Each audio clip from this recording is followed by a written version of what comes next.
కాంగ్రెస్లో చేరి తప్పు చేశా గూడెం మహిపాల్ రెడ్డి యూటర్ను. మున్సిపల్ ఎన్నికల వేళ పటాన్చెరు ఎమ్మెల్యే గూడెం మహిపాల్ రెడ్డి సంచలన వ్యాఖ్యలు చేశారు.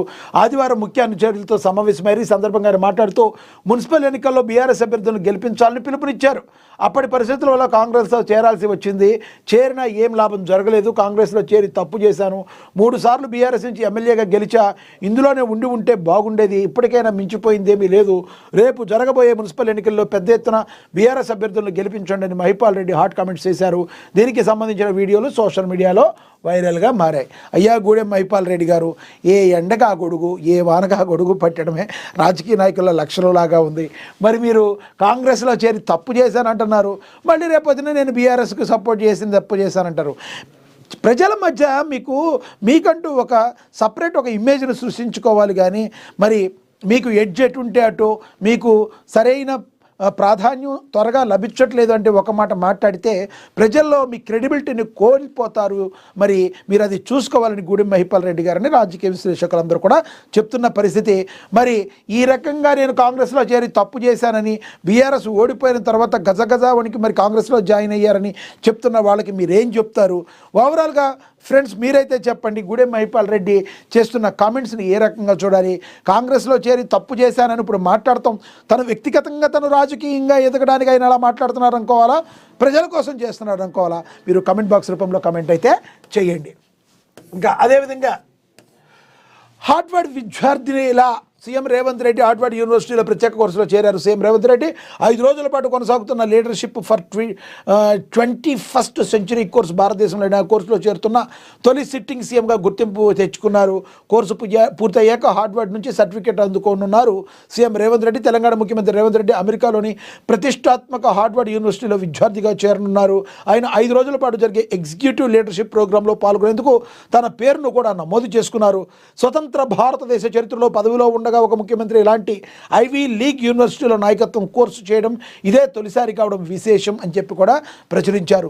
తప్పేముంది, విద్యార్థిలాగా మరి ప్రతి మనిషి కూడా నిత్య విద్యార్థిలాగా ఉండాలి.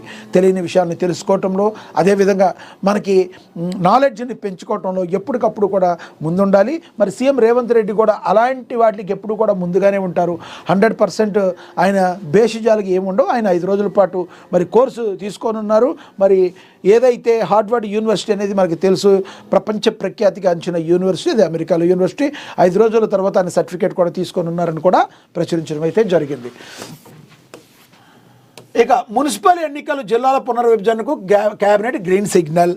మేడారం సమ్మక్క సాక్షిగా మంత్రివర్గ సమావేశం. తెలుగు రాష్ట్రాల చరిత్రలో తొలిసారి హైదరాబాదు బయట క్యాబినెట్. ఇది చాలా చాలా చాలా ఇంపార్టెంట్ విషయం. ఇప్పటి వరకు కూడా ఉమ్మడి ఆంధ్రప్రదేశ్లో కానీ ఇప్పుడు కానీ మరి ఒక మారుమూల అటవీ ప్రాంతంలో ఒక క్యాబినెట్ మీటింగ్ పెట్టి అక్కడ ప్రజలకు ఎంత ఇంపార్టెన్స్ ఇస్తున్నామో అని చెప్పి రేవంత్ సర్కార్ చెప్పడాన్ని ప్రజలందరూ హర్షిస్తున్నారు. విమర్శకుల ప్రశంసలు సైతం అందుకుంటున్న పరిస్థితి అయితే మనమైతే గమనించవచ్చు.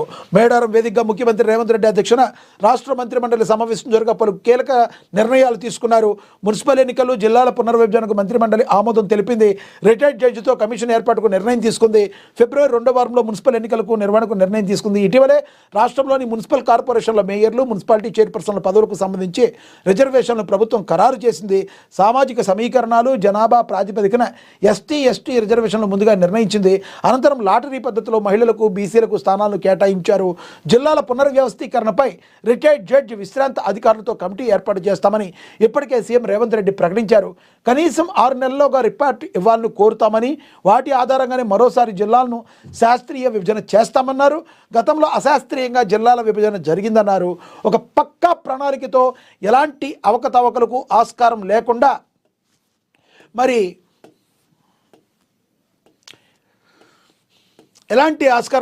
ఎన్నికల ప్రక్రియను పూర్తి చేస్తామని స్పష్టత ఇచ్చారు. ఆదివారం కేబినెట్ సమావేశంలో దీనిపై నిర్ణయం అయితే తీసుకున్నారు. ఇక మహాజాతర ఏర్పాట్ల పరిశీలన గురించి కూడా మరి అతిపెద్ద ఆదివాసీ పండుగ మేడారం సమ్మక్క సారలమ్మ మహాజాతర కోసం జరిగిన ఏర్పాట్లను ముఖ్యమంత్రి రేవంత్ రెడ్డి, డిప్యూటీ సీఎం బట్టి విక్రమార్క మంత్రులతో కలిసి పరిశీలించారు. చరిత్ర చెదిరిపోకుండా సంస్కృతి సాంప్రదాయం వర్ధిల్లేలా భక్తుల విశ్వాసం ద్విగుణీకృతం అయ్యేలా, ఆచారాలు శాశ్వతంగా నిలిచేలా సమ్మక్క సారలమ్మ వీర చరిత్ర 1000 ఏళ్లను నిలిచిపోయారా మేడారంలో ప్రజాప్రభుత్వం చేపట్టిన శాశ్వత అభివృద్ధి కార్యక్రమాలకు సహచార మంత్రులు అధికారులతో కలిసి పరిశీలించినట్లుగా ముఖ్యమంత్రి అయితే పేర్కొనడం అయితే జరిగింది. మరి పరిశీలించడం అయితే జరిగింది. ఓవరాల్గా చెప్పాలి అంటే మరి ఈ రానున్న మున్సిపల్ ఎన్నికల గురించి కూడా మరి ఎక్కడైతే మారుమూల మరి ఒకసారి జిహెచ్ఎంసీ బయట కావచ్చు, హైదరాబాద్ బయట కావచ్చు, ఈ రకంగా ఒక క్యాబినెట్ ఏర్పాటు చేసి అక్కడ మంత్రులందరితో చర్చించడాన్ని సంబంధిత మరి తెలంగాణ ప్రస్తుత విషయాలపైన మున్సిపల్ ఎన్నికలు కావచ్చు, మేడారం సమ్మక్క సారలమ్మ జాతరకు సంబంధించి కావచ్చు, కొన్ని ప్రాజెక్టులకి శంకుస్థాపన కావచ్చు, ఏదైనా కావచ్చు, క్యాబినెట్ మీటింగ్ అక్కడ జరగడం అనేది చాలా చాలా చాలా హర్షించదగ్గ విషయం అని చెప్పి అందరూ కూడా అంటున్న పరిస్థితి. ఇక అదేవిధంగా బీఆర్ఎస్ గద్దెలు కోలాలి, ఆ పార్టీని భూస్థాపితం చేయడమే ఎన్టీఆర్కు నివాళి. ఖమ్మంలో సీఎం రేవంత్ రెడ్డి సంచలన వ్యాఖ్యలు చేశారు. బీజేపీని ఖమ్మం ప్రజలు నిషేధించారన్నారు. తెలంగాణలో టీడీపీ ఉండొద్దని కేసీఆర్ కక్ష కట్టి ఆ పార్టీ నాయకత్వాన్ని దెబ్బతీశారని ముఖ్యమంత్రి రేవంత్ రెడ్డి ఆగ్రహం వ్యక్తం చేశారు.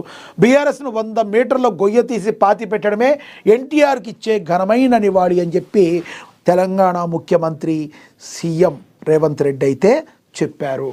ఇక దీని గురించి కూడా మనం చూద్దాం. బీఆర్ఎస్ నేతల గద్దెలు దిగాలి, ఓళ్లల్లో బీఆర్ఎస్ గద్దెలు కోలాలని విమర్శించారు. బీఆర్ఎస్ పార్టీని భూస్థాపితం చేయడం ఎన్టీఆర్కు మనం ఇచ్చే ఘనమైన నివాళి అని పేర్కొన్నారు. రైతులకు 9 గంటల కరెంట్ ఇచ్చిన ఘనత వైఎస్ రాజశేఖర రెడ్డి అని గుర్తు చేసుకున్నారు. ఇప్పుడు 200 యూనిట్ల ఉచిత విద్యుత్తును పేద ప్రజలకు అందిస్తున్నట్లుగా చెప్పారు. ఖమ్మం జిల్లాలో బీజేపీ ఆనవాళ్లే లేవని, బీజేపీ ఖమ్మంలోకి రాలేదని, ఆ జిల్లా ప్రజలు మొదటి నుంచి బీజేపీని నిషేధించారని సీఎం అయితే మరొకసారి చెప్పడం అయితే జరిగింది. పేదవారికి ఇల్లు ఇచ్చే బాధ్యత కూడా మాదే అన్నారు. మరి ఆయన ఆశయాలను సాధించడమే మరి మనం ఇచ్చే ఎన్టీఆర్కి ఇచ్చే ఘనమైన నివాళి అని కూడా మరి ఆయన అయితే చెప్పడం అయితే జరిగింది. మరి తెలుగుదేశం పార్టీని భూస్థాపితం చేయడానికి ఏదైతే మరి ఎన్టీఆర్ స్థాపించిన తెలుగుదేశం పార్టీని భూస్థాపితం చేయడానికి కక్ష కట్టి కేసీఆర్ చేశారు. ఈ కేసీఆర్ పార్టీని బొందబెట్టాలి అని చెప్పి మరి సీఎం రేవంత్ రెడ్డి అయితే చెప్పడం